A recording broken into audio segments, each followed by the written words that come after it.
Umapoy na ako, men. Umapoy na. Gumagana na.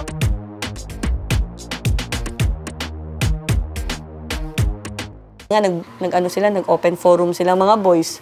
Usap sila. Kasi nagsumbungan-sumbungan eh. Alam mo naman, pag boys-boys lang eh. Nagkwento yung isa, ito ginawa ni Domeng. Totoo ba? Yun tayo sa pangalan ngayon kay ano. Kanino? Yung kay Dario. Alam mo may tulog, ba't kailangan mong magbukas ng speaker at sumigaw-sigaw dyan? Sabi ko, Mem, tulog pa si Darius. Yung nakakalungkot lang kasi tingin natin sa kanya, family tayo. Nasa kanya hindi pala. Parang sa kanya, napipilitan na lang siya sa mga ginagawa niya. Tinatanggi niya ba? Kanina, nung sinitasan ni Diyos na, ba't ka nag-ML lang? Hindi. Hindi sabi niya gano'n. Eh, nung pinakita ni Diyos na may video, saka lang siya umami na, oo, saka niya lang sinabi. Nakakainis lang. Nagbabantay siya sa iba, pero yung sarili niya, hindi niya maano. Sasabihin niya si Darius yung sa map nga. Tapos, paglabas ko, sabi niya, Nay, tamad si Kuya Darius, no? Tamad. Kasi sabi ko, bakit? Tapos sabi niya, kasi sabi ko lang naman, kung wala kang ginagawa, mag-map siya. Yung ano nga pamangkin niya. Tapos sabi niya, search natin. Sabi ko, huwag na. Okay. Sinearch namin, pinaya ko na lang kasi baka mag-ano. Magtatampo na naman. Sabi niya, search namin yung i-stock namin yung account niya. Tapos tignan natin yung mga video. Tapos nakita niya yung mga, pinanood niya sa akin mga video. Tapos, inano niya, tinignan niya yung mukha, inasar niya na mukha daw kalansay, gano'n. Malalim daw yung mata, parehas daw kami ni Yon. May video doon na sumasayaw, gano'n, ma-showy sa internet. Tapos sabi niya, nga, malandi. Nagsabi siya ng malandi na word. Sabi, uy, huwag yan. Sabi mo? Sabi ko, Kuya Meng, bakit sinabihan mo ng gano'n si Ate Neon? Pinsan mo yun. Sabi ko, sumbong kita kay Tito Gi. Ang sagot niya, sumbong mo. Sumbong mo. Hindi mo na ako takot. Kasi siya, nga, takot na ako pagalitan si Meng. Diba? Kasi pag pinagalitan mo si Meng, hindi kanya kikibuin ng... Hanggang ngayon, di ba kita mo? Paglabas ko pala dyan ng pinto, Umiiwa siya. alis na siya kagad. Ba't di kita kinakabo pag kumakain na? Paano po? Di ba maabot siya sa akin? Pinakatapik ka na ako. Tapos turo niya lang. Turo. Ibig sabihin? Parang gusto mo paabot. Hanggang tapos turo mo lang sa akin, ano papakuha mo? Kahit pinapansin ko siya, ganun na talaga siya. Alam pa ni Kuya Darian. Ba't gaganunin mo? Ano naman yun, nakababa naman bilang kuya nga. Hindi ka naman kasi papayag-payag lang gano'n. Tignan ko lang siya ulit. Wala akong sinabi masakit na salita. Parang alam mo na yun. Si Darius tumatango. tinapik niya lang ako dito, magkatabi lang. Tapos tinapik niya ako, tapos ginanon niya yung tubig. Kanina lang? Opo, kanina. Si Ate Ja po nagkwento nito nung magkakalap kami dito ni Clara at Mafi.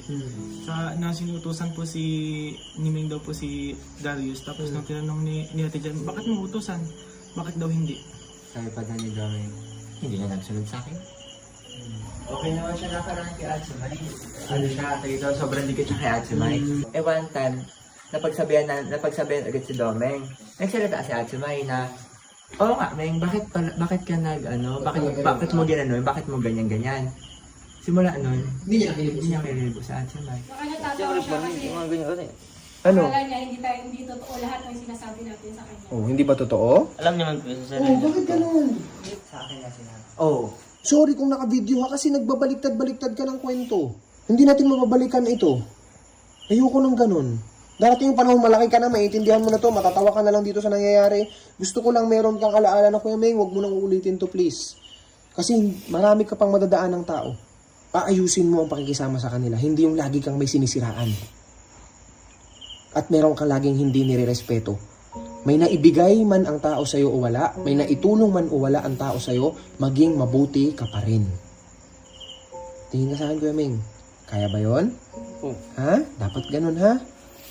Pinuksan natin lahat, pinaintindi namin sa'yo lahat na, Kuya Meng, ito yung mga mali mo. Bakit? Para pag dumating ka sa ibang tao, dumating ka sa ibang pamilya, dumating ka sa pamilya mo, alam mo kung paano maging isang bata at paano maging isang anak. So, lagi mong isipin yun. Lahat ng gagawin mo, kung walang magandang may babalik sa'yo, huwag mong gawin. Game? Okay tayo. Ha?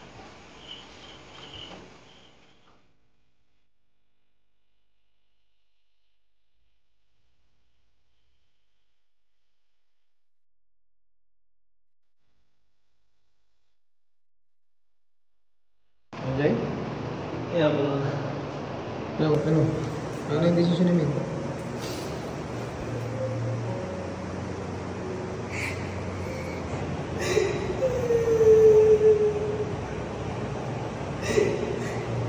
Bumagsak na to si Jay. Umiyak na.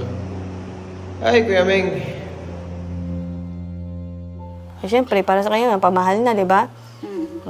Sinasabi ninyo na, sinasabi ng lahat na protective daw kay Domeng. Hindi lang sa pagiging protective, kasi nga, inaunawa ko na lang. Kasi siyempre, ayaw ko ng gulo. Simula nung kinukup namin si Domeng, never na siya nakaramdam ng iba siya. Alam mo yan sa sarili mo. Bakit? Training pa lang simula kay Dongdong. Anong sabi ko kay Dongdong? Brother mo yan. Bakit gusto ka ni Dongdong?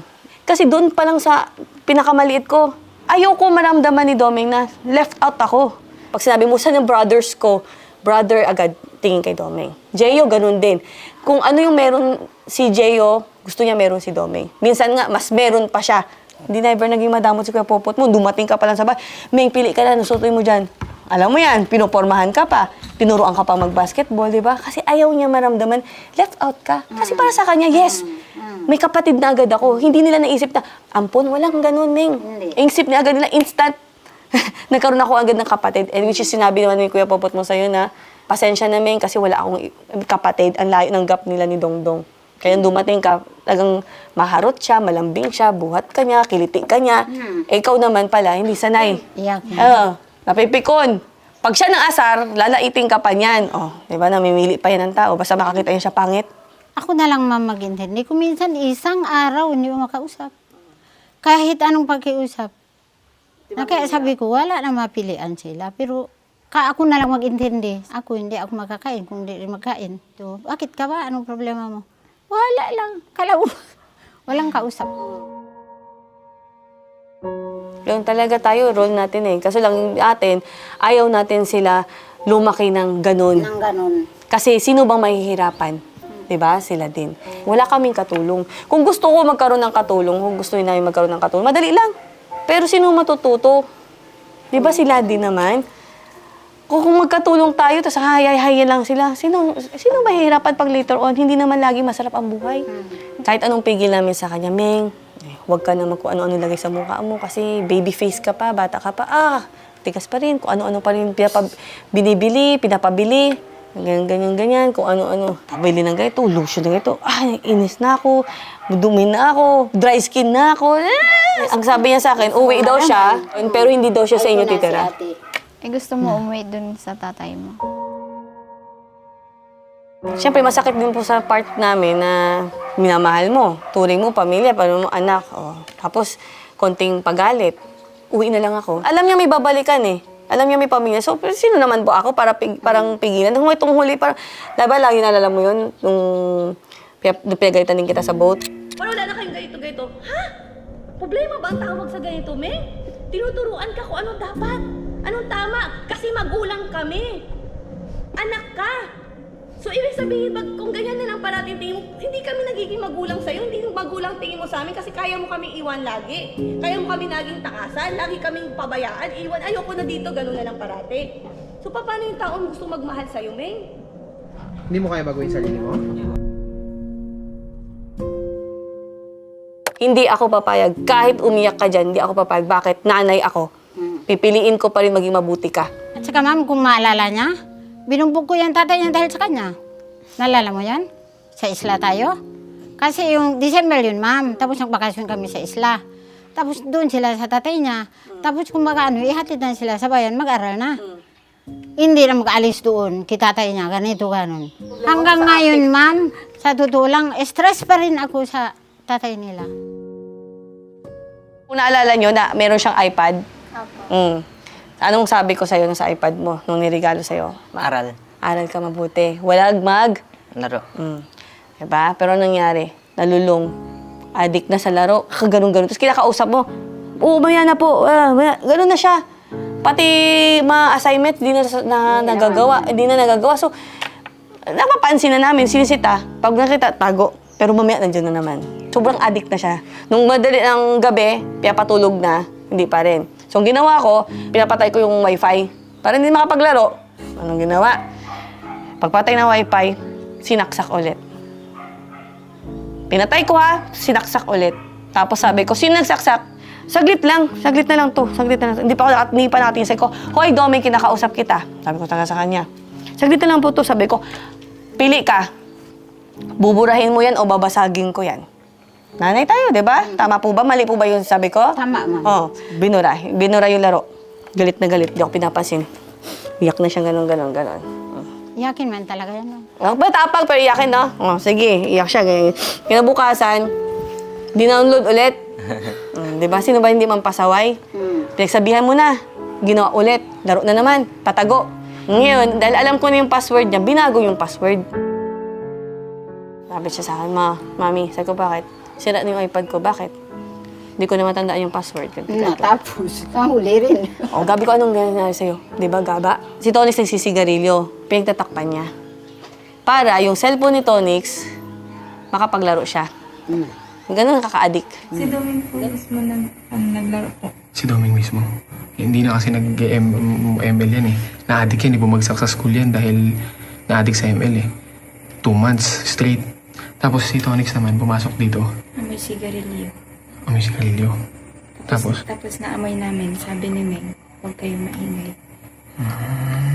Sasabihin, wag isumbong sa akin, wag daw ipalam sa amin. So ayoko nang ganun. Kasi sabi ko nga sabi ko sa'yo, anong kakambal ng sinungaling? Nanakaw po. Ano? Nanakaw. Diba? Alam mo mali eh, alam mo bawal eh. So nung pagalitan, decide na naman, uwi. Anong sabi ni Mama sa'yo? Kailan ka babalik sa pamilya mo? Kailan mo pupuntahan yung kamag mo pag okay na po ako. Pag may kaya na ako. Ibig sabihin, may patunayan ka na? May patunayan ka na. Yan din, ma'am. Yan din ang ano ko sa kanya. Hindi mo silang matutulungan ng hindi ka pa okay. Lagi ko yan sinasabi sa'yo. Kasi ganyan naman din kami pinagdaan namin. Ayaw ko na maranasan ninyo yung naranasan na namin. Kahit sila, Rod, sinisigawan niya. Hindi lang namin siya alam yun, kahit yung mga kapatid, hindi siya mapatulong. Kahit minsan, binabatukan niya si Tonix. Kung gusto mo respetuhin kanila, ba sila hindi mo kayang respetuhin? Di ba lagi ko sinasabi sa'yo yan? Tapos sigawan mo sila. Respeto ba? Respeto. Alam mo yung respeto? Ganun po. Tapang! May mga time pa na may mga tao sumisigaw siya na gano'n. Na ako yung magrespeto. Oo, ginagawa ko yun. Respeto ko siya. Pero dapat gawin niya rin sa nakakatanda sa kanya. Sakit lang sa damdamin. Mga ganun. Siyempre, ang pakilala niyo po sa lahat, anak niyo siya. Kaya hindi ko na rin po siya talagang kasi ang turing niyo po sa kanya, anak niyo na rin eh. Ganon din po kami sa kanya. Tinuturing ko na rin po siyang anak. Ako na lang humingi ng pasensya. Diba, pagsabihan ko na lang rin talaga. Medyo stress lang rin talaga ako. Alam niyo naman na buntis ako. Medyo napagod na rin ako. Narinig ko rin yan. Nakaraan, pagsabihan din ni daddy niya. Wala, ganon din eh. Ang sa akin lang naman, kung hindi niya kayang tanggapin na magiging Kuya Rod o magiging tatay lang, kahit bilang ano na lang, kasama niya na lang, respeto na lang. Kasi tagal na rin ako. Hindi na, ilang taon na rin sa inyo. Hindi rin po tama yung pinagsisigawan niya ako. Parang hindi na nakikinig. May time pa ngayon na pinagsabihan niya na ako na yung sinaway ko siya, may nagmap, tapos dinaanan niya na tapos nila siya. Sinaway ko lang siya, sinabihan niya na anong karapatan mo pagsabihan ako niyan? Ay, ganun? Bastos naman itong batang to. Ang akin lang naman, sa ano ko na bata ka, sabihan mo ng ganyan. Ibalik ako, usapin ko na lang ulit. Hindi lang naman din po ako yung naka-testing ng ganun ginagawa. CJ, yan, isa rin yan. Respeto ko rin sa inyo kasi kayong kumuha sa kanya. Tsaka ilang taon na rin sa inyo. Sa akin nga, makipag-ano yan, kala mo yung kalibil ko na eh. Sa akin, ito sakit sa damdamin ko. Ba't nagpapahid kayo ka na sinasagot-sagot kayo? Di ba nakaraan ko pa sinasabi sa inyo na pag nagganyan-ganyan si Meng, sumagot-sagot sa inyo, sumbong niyo agad sa akin. Tapos huwag kayo papayag, pagsabihan niyo. Sa pinagsasabihan naman po namin, kailang talagang taas na yung ano ni Meng. Parang kung ba sa iniisip niya na may laban na siya sa ganun. Kaya kahit pagsabihan, parang hindi na nakikinig. Susumbong na lang yung mga tao. Meng, never ko yung ginan yung mga tao. Hindi porket anak kita, kaya mo tapakan yung mga tao sa paligid mo. Kung makatitig ka kay Nainay, umiiyak na si Nainay. Meng, kinakausap ka, tititigan mo na si Nainay. Ano ba, Nay? Respeto ba? Pati si Kuya Adi niya. Dati, syempre, nanonood lang, kasama lang, di ba? Idol na idol pa si Doming, bait na bait. Ngayon nakasama, nasita lang siya. Ayoko talaga kay Kuya Adi. O ngayon, pinapansin mo? Hindi. Bakit? Ayoko. Oh, see? Ganun siya. Yung namimili siya kung sino gusto niya lang kausapin. Hindi naman pwedeng ganun. Kasi tapos, pag galit yan siya, tititigan niya yung tao. Yun yung iniiyak sa akin. Even sila nanay. Sabi ko nga sa'yo, nag-adjust lahat. Pati si Nainay, si Siko mo. Hindi ka nang pinapatulan ng mga kuya mo. Kasi yun ang pakiusap ko.